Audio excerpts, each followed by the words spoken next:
Hello, everyone, and welcome to Overtime. I appear to have, we've got a marvelous view there of 𝐒𝐤𝐬𝐿𝐴𝐻𝐻 cabin where he's managed to get it up above, or his truck where he's managed to get it above. Let's get Starsky there. Good to see you, Operator Stars. Thank you all for joining us for Overtime. For those of you who are used to this being on the In Time channel, we've decided to move Overtime off it for a number of reasons that we're happy to discuss later.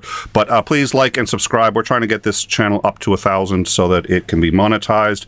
If you want to super chat today, you have to go back to the In Time channel. There's a link to it below. All super chats are going to the charity of Starsky's choice. The charity is listed down below, so we certainly appreciate that. But please make sure you subscribe to Overtime. Help us get to that 1,000 mark. We'd really appreciate it.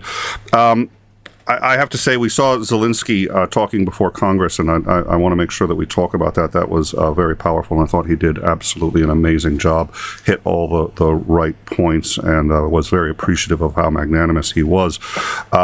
But I was thinking, Starsky, it's been a while since we've had you on, and the ability to do shows like this and to sort of lead our lives normally come from basically two things. One, people before us who have fought the wars that we don't have to fight anymore, which Zelenski pointed out, and he rightly so, and the people who are fighting them now, keeping the wolves at bay, and that is essentially your country, whether by choice or not.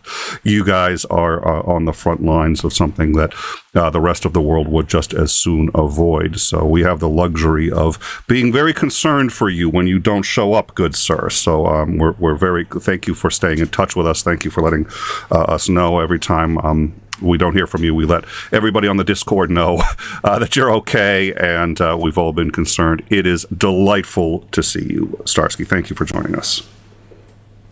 Thank you so much. It was a tough week or 2 or 3 because problems appeared faster than I was able to solve them. First, I solved the problem with the internet. Then problems with electricity appeared. Then I solved those. Then new problems with internet appeared, and I'm very lucky to solve, hopefully, all of those issues with the help of my viewers who supported my channel. And hopefully I will be streaming more from now on, probably every day, because we have plenty of news coming every day. But we're the beneficiaries of all of that work, so thank you very much for that, and we hope to be worthy of it. And one more thing before we begin, we will be hosting on the Discord. We have a Discord. We'll be dropping the link to that in just a minute, but if you want to join us on our Discord, unfortunately, Starsky is not going to be able to make it. He needs to sleep. These shows are pretty late, but we hope we'll catch you at some other point on the VC, but Macmillan, 𝐒𝐤𝐬𝐿𝐴𝐻𝐻 and I will be in the VC afterwards. For anyone who wants to chat, ask us questions, see what's going on, we really appreciate it. So all that being said, it's been a while, and I've forgotten to mention, we talked right in the green room about sort of how we were going to plan out this show, but I did fail to mention that one other thing, which was I did want to ask Starsky just if there were any highlights that you wanted to mention that's been going on in the last week or two since you've been here that you think is worth knowing, and then I'm going to pass it off to Commander Macmillan. Ukrainians celebrate 100,000. Nope. I celebrated with the ice cream because, it's very symbolic. Those kids that were murdered by Russian invaders. All right. Well, and my video can lag a bit because we are broadcasting from Ukraine, so I will fix that issue later. It was a nice ice cream. From yesterday, we know that 400 Russian invaders fertilized Ukrainian land. And of course, I was very, very happy to see the speech of our president as much as I could, because again, during these weeks, it was kind of hard to get online. try to pick Wi-Fi or mobile internet here and there. And I'm very happy to say that finally I have almost stable internet connection that allows me to be online as usual. All right, let me.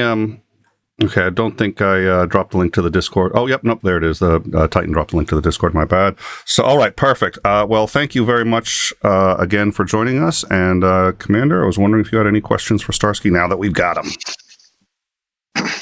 I think the first question I'll ask, because I think it has significant potential impact on what's going on and what will be going on, is what's the weather like? It's +3 today, but it can be as low as -3, -5 in the night. The lowest temperature was something like -10. And it was kind of cold. A lot of my friends, including Johnny FD in Kiev, were freezing. He got sick. And my dog also was freezing yesterday, and the day before yesterday, he said, "Dude, we gotta do something." So we had to move to a new location. As you see, I have a new background, and some people say that it looks like sauna, by the way. So yeah, this is my new base of operations, and it's in a much better place now. It actually fits the decor for In Time. I feel like switching to the In Time inner because it's just the perfect. It's the wood. It's gonna match perfectly. Anyways, I'm sorry. Please continue. Quickly, is that Celsius or Fahrenheit? It was Celsius, yes. Okay. So the reason I ask, because I think it's important, is I don't see the likelihood of major offensive operations by either side until you get a hard freeze. And it sounds to me like you haven't had one yet. Is that a fair statement? Yes, I can say so. Of course, it depends on the location, specific location. Oh, yeah. Of course, we are talking about Donbass, and in Donbass, I used to say that in Donbass everything tries to kill you, because between seasons you cannot move. During summer or winter you cannot dig trench.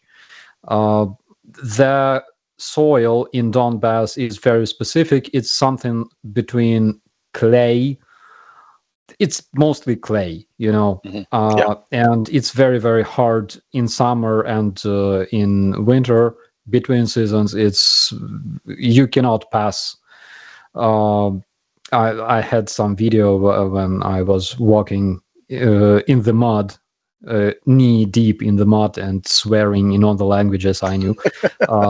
So yeah, but of course we will see. We will see. Okay. So let me see, I've got my list of exciting questions here.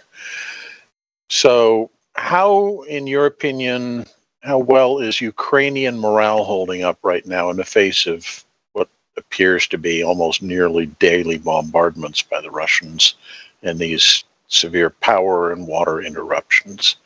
From the standpoint of how well people are enduring the suffering that's being forced on them by the Russians. We are doing everything to cheer up our friends and relatives. I know that skate yard will be open in Kiev soon. It's like this. Ukrainians can feel very depressed during such days, but then there comes Christmas and everybody, hey, it's Christmas, let's celebrate. Sure. So yeah, I cannot say that morale went down big time. People understood that there's really nothing they can do. They should adapt to the new situation. we make sure that our kids are wearing proper winter clothes while at home, and we make sure that they don't freeze to death when they go to sleep. So they should wear hats and gloves, and but everything will be fine. So, from a non-military standpoint, what sorts of humanitarian aid do you think would benefit Ukraine the most right now? Generators, a lot of those, I would say. Generators, fuel, of course, and probably still we need a lot of Starlinks, because people need to communicate somehow. Sure. There were times when we had absolutely no electricity for 2-3 days, and the communication towers would go down. So we literally could not use any sort of communication, neither phone nor internet. So I think those are important. Communications, generators, and fuel. Everything else, I think we have warm Okay. clothes and stuff like that. Probably internal refugees who lost their homes. Probably they need something like that, maybe warm clothes. But other than that, I don't think that we need something else. Okay. Your comment about generators is prompting a thought that I wanted to share with the viewers in case they didn't know. Because I've seen comments in people's writing and other places about, well, why doesn't Ukraine just take some of their locomotives and repurpose them as electrical generators? And I know that a large amount of the Ukrainian rail network is actually electrified, so there aren't really that many diesel generators that you could use to repurpose for that. And I think it's important that people understand that the power generation is going to be a key issue, because as the bombardments continue to destroy Ukrainian power generation equipment, it becomes that much harder to keep replacing it. Yes, it's true, because one of the reasons why Russians picked our power facilities as their targets for their cruise missiles is because our railway is mainly electrified. Okay, so we use a lot of those so-called 𝐓𝐢𝐦𝐿𝐴 in Ukraine.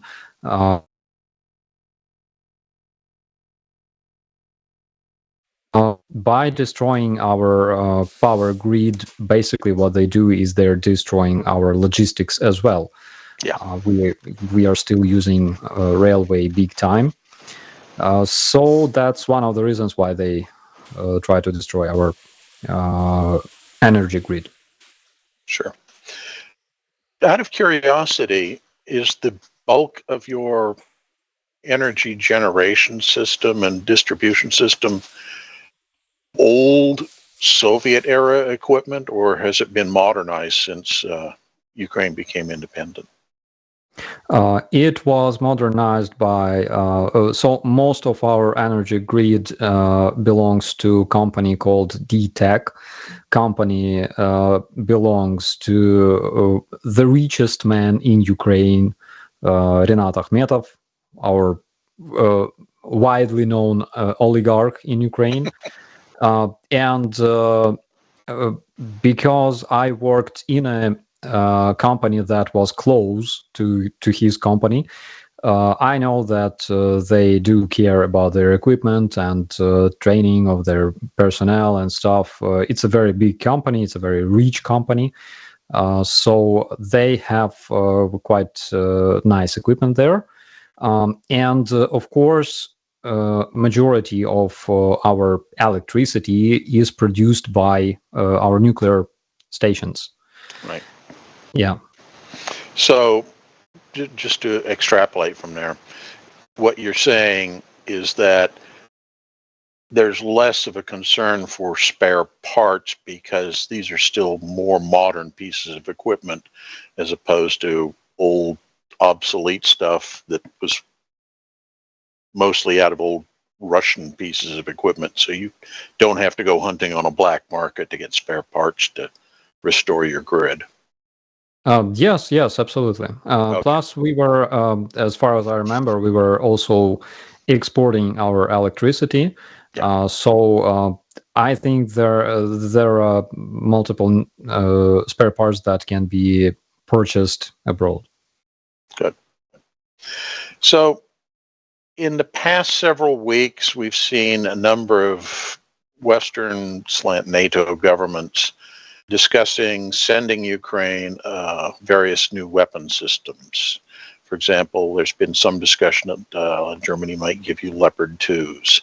The U.S. might give you Hawk and Patriot air defense missiles and Reaper drones. The Turks might give you their drones and more APCs and so forth. Of all these potential new systems that people are talking about Ukraine receiving, which of them do you see as potentially having the most impact on the situation at the front in the next several months? On the operative level, I would say high precision artillery, of course. Currently, the situation with artillery on the battlefield changed dramatically, and if in the beginning of this invasion, Russians had advantage in terms of artillery, currently it's vice versa because they lack shells. They are basically in the same situation we had in the beginning. We lacked artillery shells. Of course, we lacked artillery systems, but shells were most crucial, what we needed. And currently, Russians have that. They are trying to import shells from Belarus, from North Korea. North Korea will not be able to help them much because their artillery is much older. Yeah. And they're not using artillery as much as previously. There were days they would shoot as much as 40,000 shells per day. Yeah. It was insane. Currently, this number is much lower. And of course, our artillery has greater range because we have NATO artillery systems and much better precision. So I can totally say that Russians suck in this regard big time. And strategically, I think that long-range missiles would be also helpful, not as much to the front lines, but more to our civilians, because we must be able to strike launch sites on the Russian territory. We must strike their strategic aviation, their bombers, to make sure that they are not able to launch their cruise missiles at Ukrainian cities. Absolutely. It's my understanding that the Russians still enjoy a numerical advantage in terms of how many artillery pieces they have as compared to Ukraine.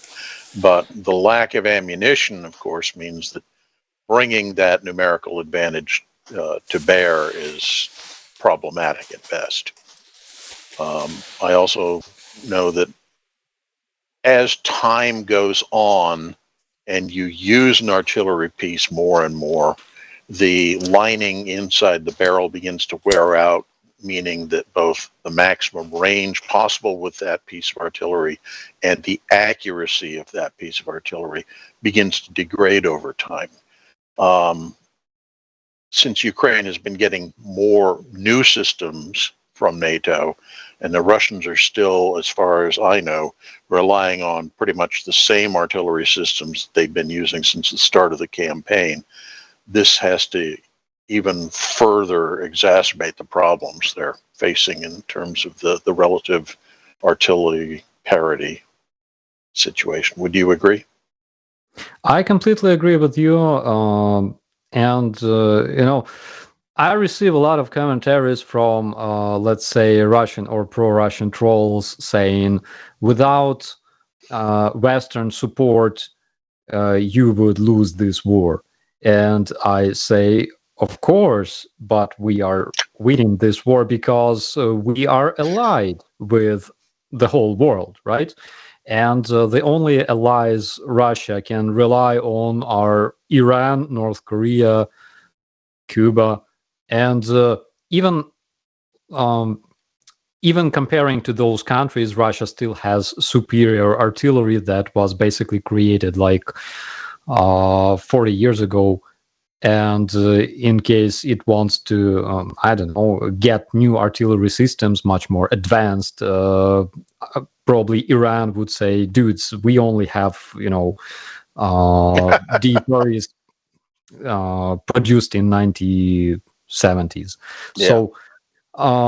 So that's the answer. Yeah. Well, I mean, the D-30 is still their main howitzer, and I think that was designed back in the late 60s is when it was designed and then first put into service, in the early 70s. So we're talking about a piece of equipment that's over 50 years old, and you've got M777s and such, all of which are maybe, 20, 25 years old, I think. So absolutely. Plus, they have greater range.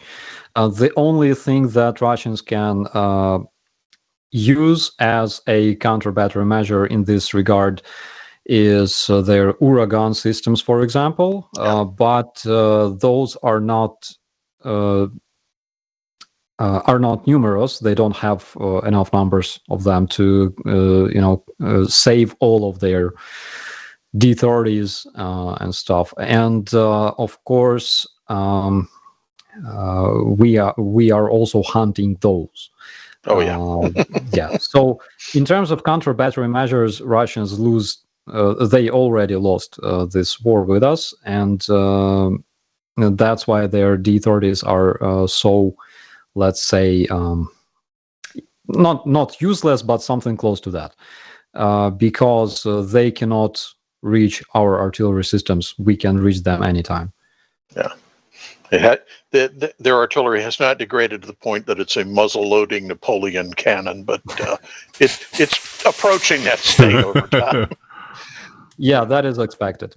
Yeah. So you did a great segue into my next question earlier. As Russia is resorting to increasingly brutal tactics, particularly against civilian targets in order to prosecute the war, they are becoming more and more diplomatically and economically isolated from the rest of the world. How do you see this affecting chances for a negotiated settlement? Do you think that those pressures where everything is just getting worse and worse for them because they have no friends, do you think that will eventually push them in the direction of trying to find a way out of this? I don't think so. So currently, Russians bet everything they have on this war. And we know that they have absolutely no choice but to continue fighting until something changes. There are, as for their isolation, I can say that basically the whole strategy of their diplomatic relations was to deny crimes, as KGB people usually do, right? They always deny everything. This is what they learn in their KGB schools. Deny their crimes, deny obvious things like invasion, annexation, and other things. And of course, they would never accept any sort of, I don't know, whenever there is some condemnation expressed by the whole world, by the United Nations, they would never give a single damn about it, because why would they, right? So what we see today, them being more and more isolated, not only they were prepared for this, but they were acting as if they were isolated for many years already. Mhm. That's why there's nothing new here. And the only thing that I see changing is that Russians are threatening the world more and more with their nuclear weapons, which I'm sure they will not use, especially after all those contacts made with them by the US, for example. But again, it was expected, because the only thing they can use now is trying to inflict this feeling of fear into people, basically like ISIS does all the time. Yeah, yeah.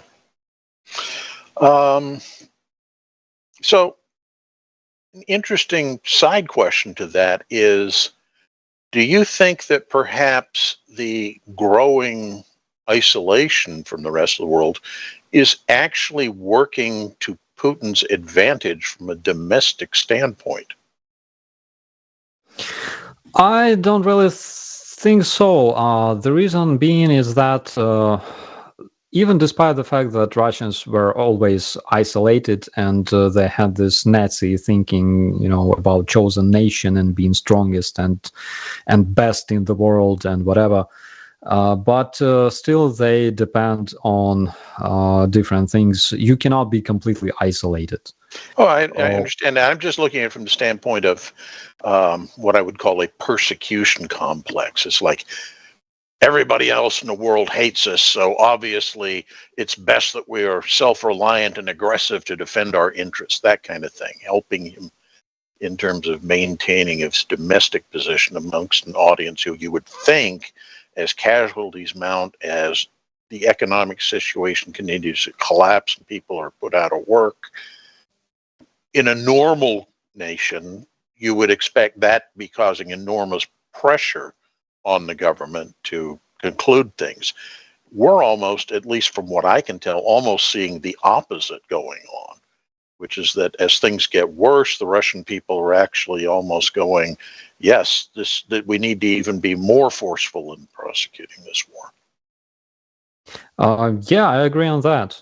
And the reason, again, is that Russians were made this way through generations, Yeah. basically.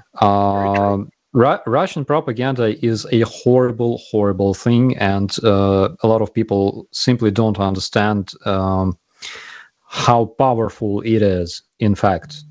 And they don't understand that people brainwashed by Russian propaganda, they cannot simply change their opinion over time. For example, they literally require, I would say, psychological rehabilitation.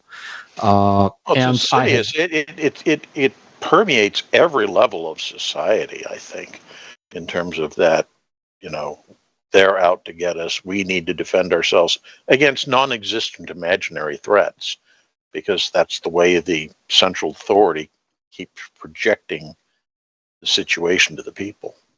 Yeah, and the funny thing is that they were fighting against NATO all their life, but physically on the territory of non-NATO countries, like never attacking NATO or killing NATO soldiers, like for real, Yeah.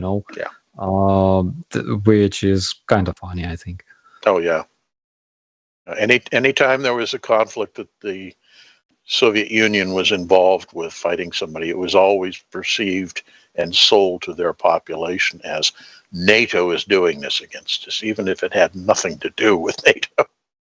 Yeah. Yeah. I remember all those myths regarding their war in Chechnya.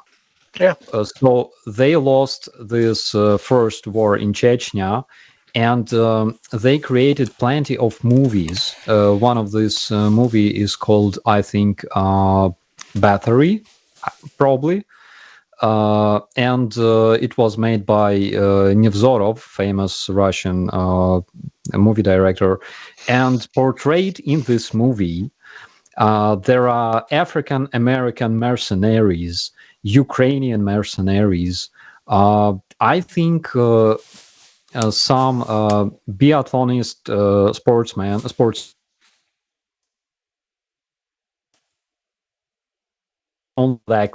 like aliens, and they say that, of course, this was the reason why they lost the first Chechen war, because NATO supported them. Oh my God! Yeah. So I'll turn it back over to Nick, but I do have one follow or end question that I'd like to pose before we wrap up here. I will try to remember. If I don't, please don't hesitate to interrupt me. You never have in the past, so I don't think it's going to be a problem. So just a very quick for people. There's In Time is a news and educational program. We do interviews, we do breaking news, we do all sorts of different kinds of content that's all educational related.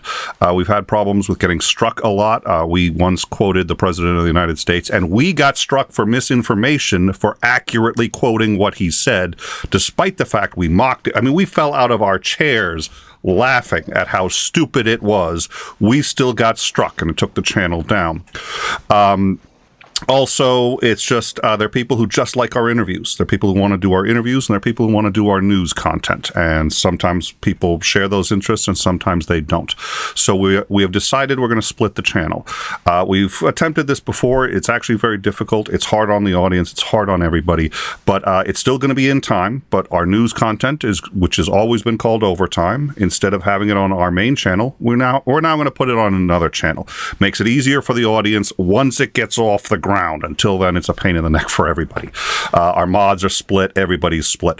We are airing right now on both our main channel, In Time, which has historically always aired this content, and our new channel, Overtime, which is in the future going to be airing just this content. We won't have it on both channels. We have it on both right now because a lot of our audience really does want to see it, and people are just sort of migrating over.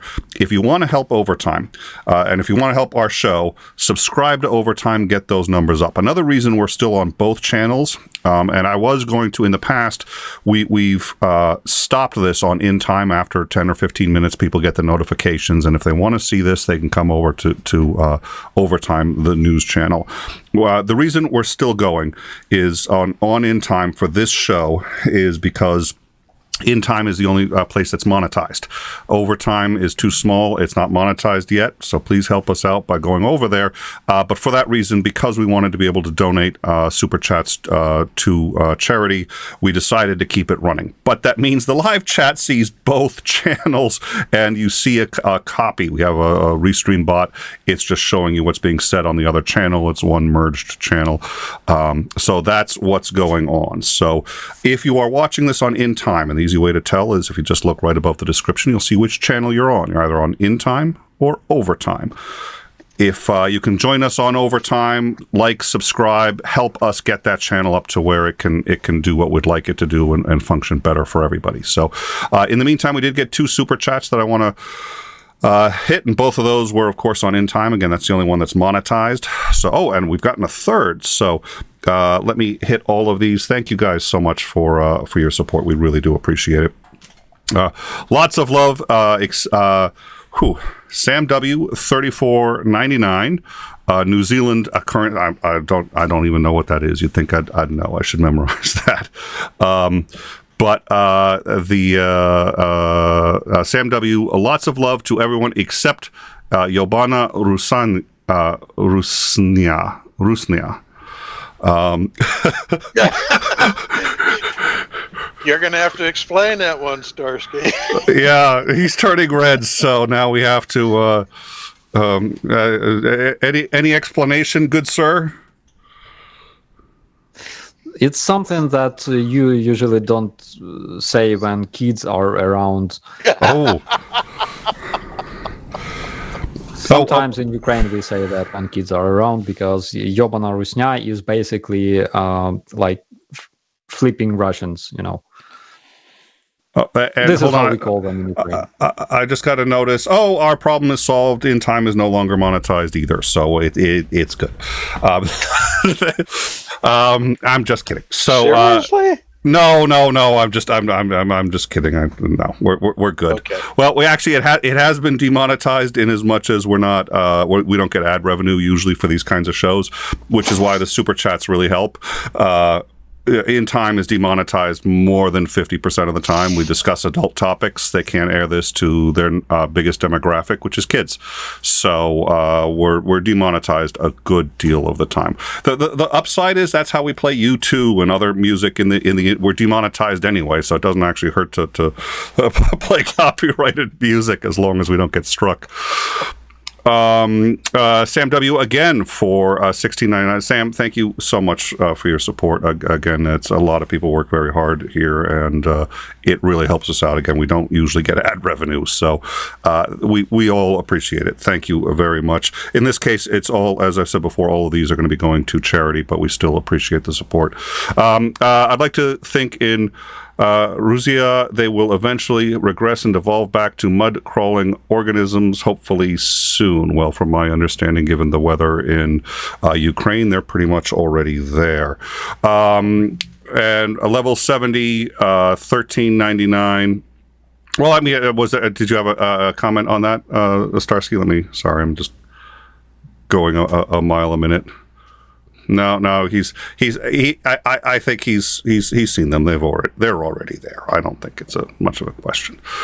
And level 70 for $13.99. I had to laugh after the Russians said that the Patriot missiles wasn't any good after they threatened the U.S. To not send them to Ukraine. Which is good. If they're no good, why do they care? So that's a good question. Level 70. So let me ask about that really briefly. So, what are your thoughts on the Patriot missile system? I think we've sort of thought in the past that maybe, for Americans, they're like, well, it's going to save everybody and do everything. But we spoke with Macmillan, and while they're useful, it's not going to solve all your problems. Is my understanding? Is that correct? Yeah, of course. Currently, we know that the index of successfully intercepted Russian missiles in Ukraine is something around 0.76, according to our chief, Mr. 𝐒𝐤𝐬𝐿𝐴. And Russians know about this index. This is how they use their strikes. Basically, the reason why they sent such enormous number of missiles, like 100 missiles every strike, including drones, is because they know that probably 20 of those missiles will strike their targets, and that's why they sent those swarms of them. And we need to cover that amount of missiles that can pass through, of course. And as soon as it's done, I think that Russians will lose a lot of points, in this war. Points not only in terms of military, but also diplomatically. And Peter Booston asked a question, and this is we've discussed this before. Would like to hit on it just quickly. But what's going to happen to Russian nukes when Putin is gone? And I think obviously that depends on how he's gone. But I think both of you have discussed this before and agreed that there's a possibility, unfortunately, that he gets replaced by somebody even more hardline. So What is the possibility, do you guys think, that he's going to be gone anytime in the near future? And if so, is that going to be a good thing or a bad thing? Generally, the situation, I would say, is there's more chances that Putin's going to be replaced by some even bigger asshole than Russia becoming democratic country, okay? And the reason for that is very simple, is because Russian Democrats, they understand that the only way for Russia to get reintegrated into civilized society is to eventually pay out huge reparations to Ukraine. That's the only way. And they understand that in case they agree on that, the poverty that is basically Russian every day, okay, for majority of their society, this poverty will grow up 10 times, which was their choice, absolutely. But they realized that it's the only way to reunite with civilized world.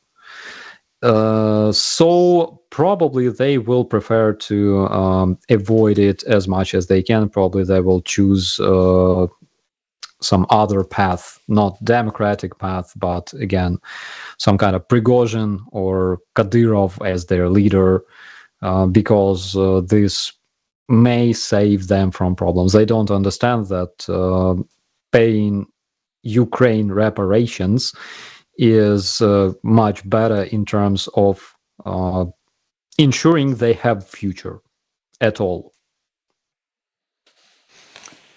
Yeah, I think one of the things that needs to be considered is if reparation payments are too onerous, you end up with a situation like you had in Germany in the 30s, where you get a rise of, a totalitarian regime. So it has to be carefully structured so that it's not too heavy. But at the same time, there's the question of, yeah, they need to do something, but if you go to a more open, democratic, economically integrated with the rest of the world kind of model, then the wealth that you're generating from doing that is going to improve everybody's lot. A lot of people don't realize, for example, that Germany didn't pay off their reparations debt from World War I until sometime in, I think it was the 1990s. But look at Germany. It's, one of the big economic powerhouses of the world and has an extremely high standard of living. So you have to balance those. And I don't think that the Russian people, and more importantly, the Russian leadership, understand that. I don't think they've grokked the concept of you can win even if you lose, if that makes sense. Well, I agree on that. There was another point that I think it belongs to one of Russian oppositioners who said that, and it's a very conscious guy, who said that Ukraine can be given control over Russian oil and gas sources as a matter of reparations, okay, of compensation. So this can work, of course, and I think for Russian people, for citizens, nothing much is going to change if it happens. The reason because there's a pipe controlled by Putin and his oligarchs, and basically Russian citizens don't receive any revenue, any benefits from the resources of their country. And if this pipe is given to Ukraine, nothing changes again, so they will continue living as they are. Yeah, but you get back to the usual question of why is the war being fought? It's not because the people hate each other. It's because those in power see a benefit, personal benefit for themselves, and that's why we're doing it. So it's an ugly reality and tragedy. Yeah, and also a lot of Russian Democrats and oppositioners, they also want this pipe. They don't want to share it. Obviously, they just want to remove Putin to be able to control this. Yeah, pipe. they want to be the ones getting the wealth out of the pipeline as opposed to Putin and his buddies. It's just changing hands of who gets to rape the country is all it is. So, So let me. Oh, go ahead. Go ahead. Well, as an aside, and I'm going to also have Isandrin go, but if you have that follow-up question and you want to do it now or later, and we also have a super chat, but as a follow-up, would it be possible, I mean, and this is on one level detestable, the rest of the world sort of contributing to help pay off Russia's, what should be entirely Russia's reparations, but in reality, if the world wants to help Ukraine recover and it wants to help rebuild Ukraine, and Russia's not in much of a even if you had a huge reparations bill to Russia, they're not in a huge position to pay it. So is this one of those two, Commander, where you think the rest of the world will be contributing significantly to this, ideally? That the rest of the world will help the Russians pay off their debt? What would ideally be the debt? It's not necessarily going to be the debt, but to help rebuild. So yeah, that the rest of the world will be contributing to rebuilding. Yeah, I think that will definitely happen. I think a lot of, particularly the EU, will want to help Ukraine rebuild because I suspect the next step will be a much closer integration of Ukraine into the EU and very possibly into NATO as well, because that's the only way to ensure that some tragedy like this does not reoccur in 10, 20 years. So, yeah, it benefits everybody to make sure Ukraine gets back up to where it should be, fully integrated into the European circle of nations. And I think that's something that's important because Ukraine has always kind of leaned Western as opposed to Russia, which has always leaned Eastern, if that makes sense. So that split kind of makes sense, and I think Russia will be in a position where it kind of has to find its own way after such the termination of hostilities. They'll have to find a way to get back into the circle of nations, and I think given what's happened, their position with, say, the G7 or the G20 is going to become in question because people will be so pissed at what happened. All right. Well, Zandring, did you have any questions you wanted to ask? I have I guess a bit of curiosity about, the conditions in Ukraine itself. How much of your electric grid's actually up and running? From what we know, in the beginning of the week, on around Monday, we had this big alert, let's call it this way, alert regarding the electrical grid because 50% of its potential was damaged, basically. And this is called structural structural damage in Ukrainian language. This is how we call it. It's when 50% of our power grid is down. And it's basically big emergency for the country. So currently we had the assessment, and assessment found, because we have schedule of blackouts, there are planned blackouts, there are non-planned blackouts, and this assessment by our government found plenty of mistakes, plenty of gaps, and those were solved because we know that, for example, in Hostomel, in Kiev, the situation improved very much. Comparing even to previous weeks, we have much more electricity right now.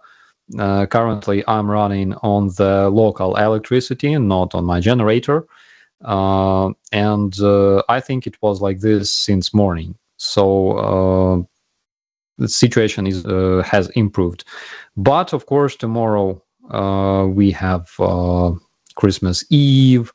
Then there will be Monday, and Monday is again a holiday in Ukraine. It's a day off officially, and we know that Russians may plan other strikes. They received new kamikaze drones from Iran, and because it gets warmer right now, we know that there's a big chance that they will use it to spoil our holiday, basically.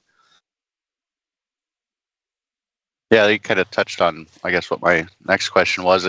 I'm assuming you have large teams that are out there trying to put your grid back together after it gets bombed.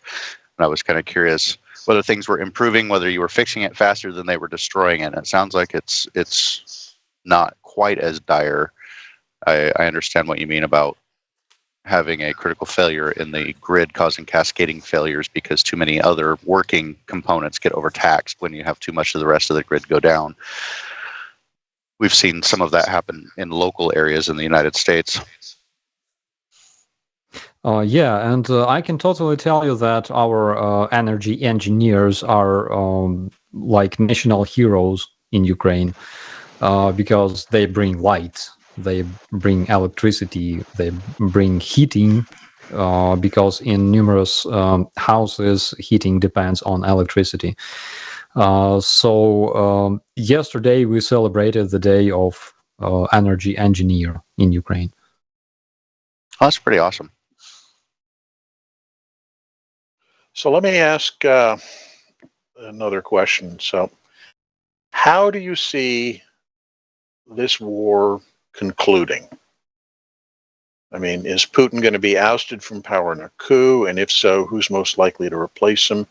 And what will they demand for an end of the fighting? Or do you think Putin himself might finally accept reality and just decide that, you know, this is pointless. Let's find a way to conclude this in a way that I can kind of remain in power? Or do you think it's going to, you know, as absurd as it sounds to say it, is it going to require some sort of combined Ukrainian and or NATO campaign to drive in and occupy Moscow and force the Russians into capitulation? Yeah, I know that's an absurd notion, but you see what I'm getting at. How is this thing eventually going to come to an end? Because right now, I don't see anything moving in that direction. I think we're kind of at this perpetual impasse of nobody's going to give in. Yeah, of course, having a nice barbecue at a burning red square sounds tempting, but the biggest dream of all Ukrainians is, you know,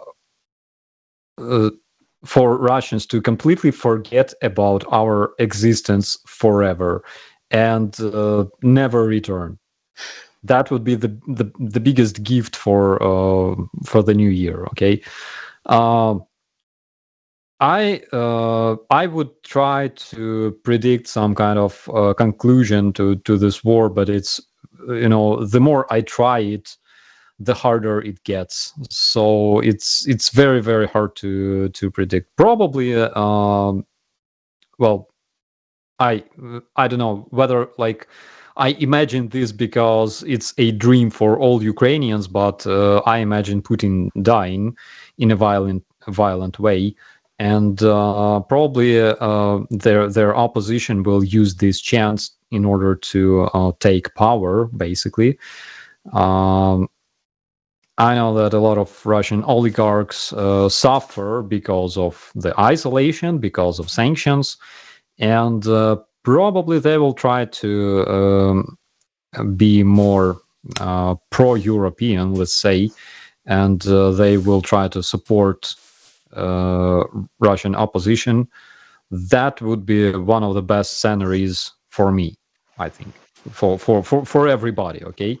Yeah. Because it will not involve some crazy asshole like Prigozhin, Kadyrov, Rogozin, I don't know. taking power, that's very, very dangerous because, Russia turns out to be a country full of maniacs like that. And I cannot tell you who is more dangerous, Putin or Kadyrov or Prigozhin or whatever.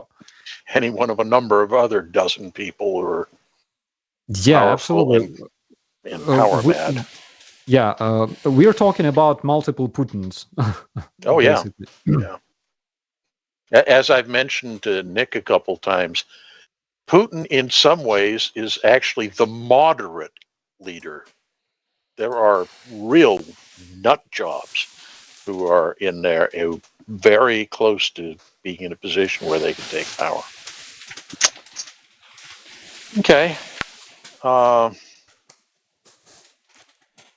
Last question, and this is purely your opinion. What do you see right now as the most likely threat that Russia is going to do against Ukraine in the next year?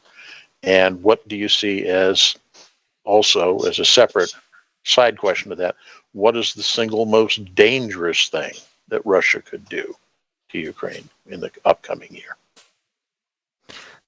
Probably total mobilization, because this will make this war go on for years, maybe decade.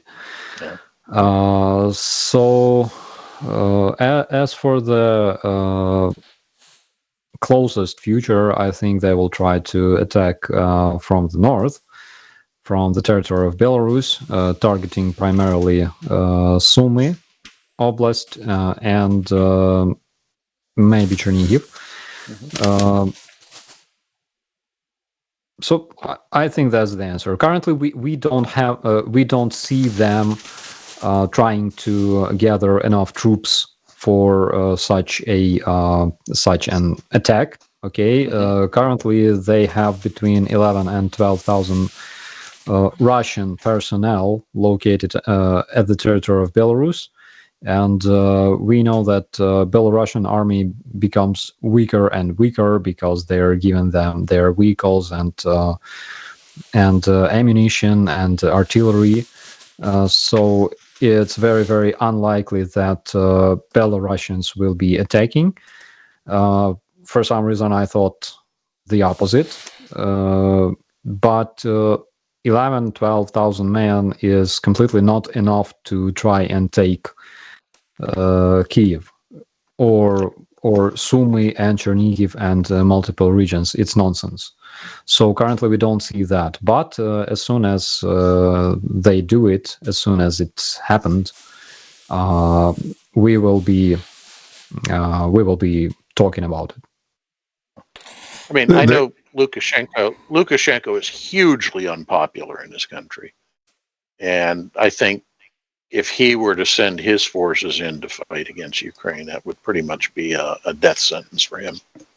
I think he knows it, though. So he's buying Putin off by giving up almost the entire inventory of his army to say, yeah, you go ahead and attack out of my territory, but my people aren't going into it. That's my guess. Yeah, and it's a very funny thing, actually, because if Lukashenko is left basically without pretty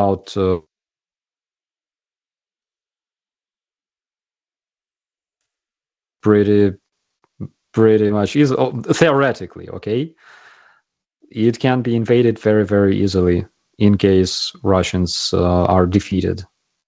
Yeah. All right, over to you, Nick. All right. Well, thank you. So I did. Yeah. So that's good to know about Belarus. I wanted to ask about that because I know that there's been some cagey talk about will Belarus enter. Putin has actually said no.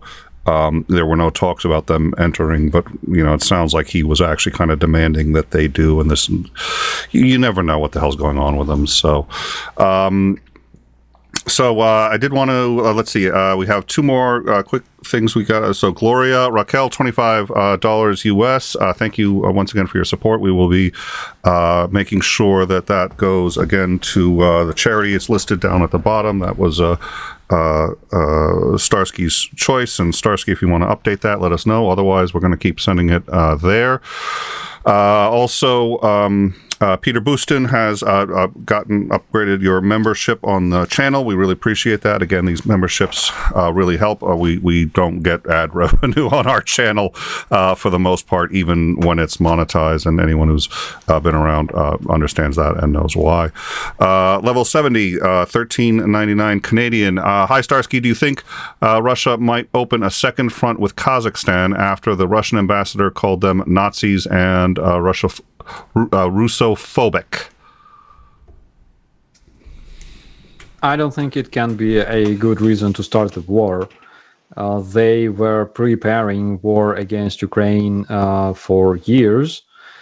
I know exactly that this very invasion that happened in February, it was prepared probably for 2 years. My friend Bogdan, the one who was released from Russian captivity, he talked to Russian Spetsnaz that was taking the Chernobyl power plant, and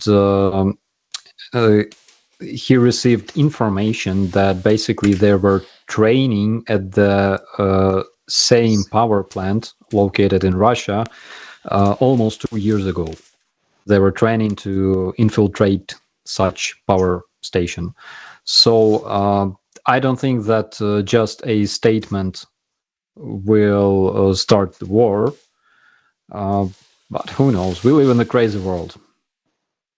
Well, I can't imagine that they can prosecute another war anywhere. They're not even they're barely the second best army in Ukraine right now. I mean, it's yeah. And they're supplying the best army in Ukraine. You can go up and thank them for for all their help. Yeah.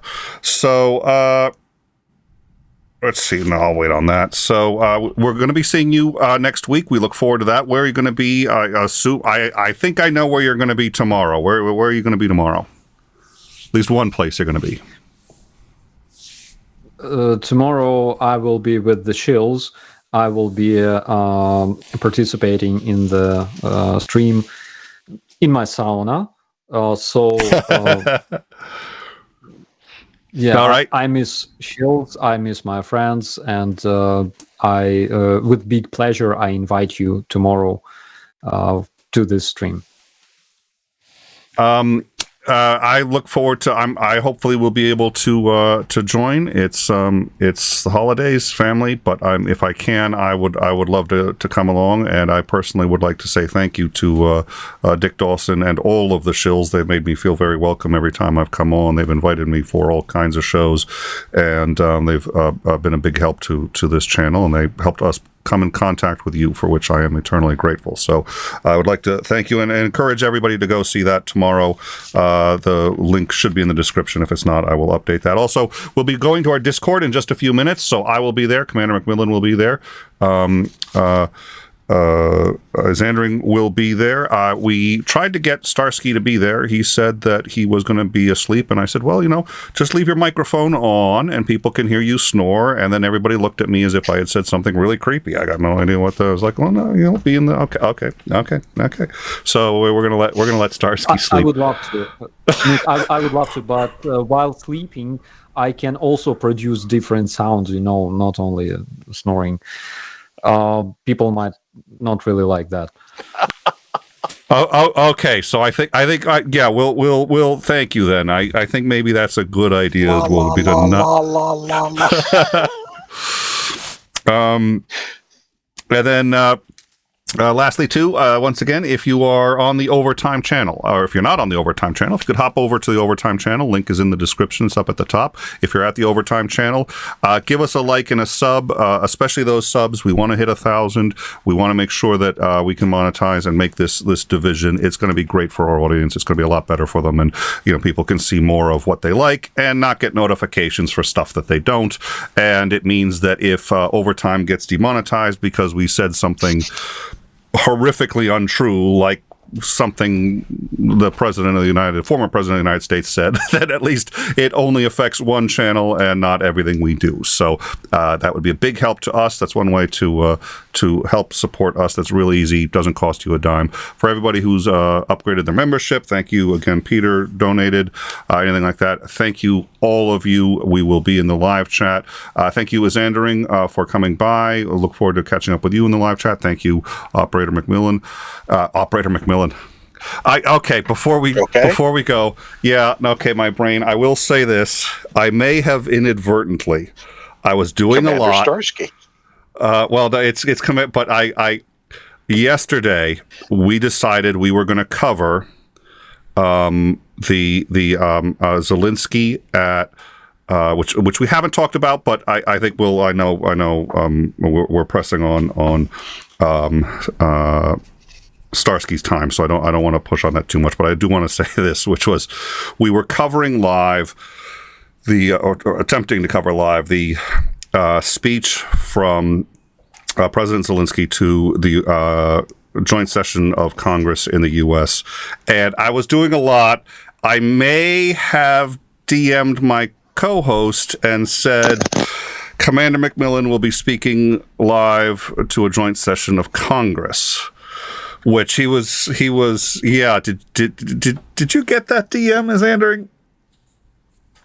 𝐓𝐸𝐷? Yeah, I did. McMillan will be addressing Congress. We're going live. I've perfected my medium wave. I was quite shocked initially, and then kind of excited. I don't know anybody who's ever actually addressed Congress before. I was getting excited to ask some questions. What was it like? So Don't drink the water. It caused a lot of confusion on In Time for a while as we're trying to figure out how it was that Commander McMillan was going to be testifying before Congress and why I hadn't notified anyone beforehand. It was just like, it's Zelensky. But anyway, so having said that, when I start calling Commander Starsky and Operator McMillan, and I, just like everybody take it with a grain of salt. Commander McMillan, thank you very much for joining us, and Operator Starsky, great to see you. And sir, I'm sure you get this from a lot of people, but let me say, if there's any help you need in, setting up a channel, promoting your channel, whatever it is that you're doing, all of us here would be delighted to help you in any way if we can. So if we can be of service, please don't hesitate to let us know. Oh, are we? Oh, Starsky, are you there? Oh, sorry, that was directed at you, there. Sir. If there's anything we can do, please let us know. We would love to help you out. You said you're going to be streaming a lot more. I'm sure you've got it all figured out. But if you need anything from In Time, let us know. Would love to help. And thank you once again, Operator, for joining us tonight. Thank you so much. It was my pleasure. I miss you, my friends, and. Anytime you need help from me, I will be happy to help you as well. All right. Thank you all. We will be in the Discord in about 5 minutes. Have a good night.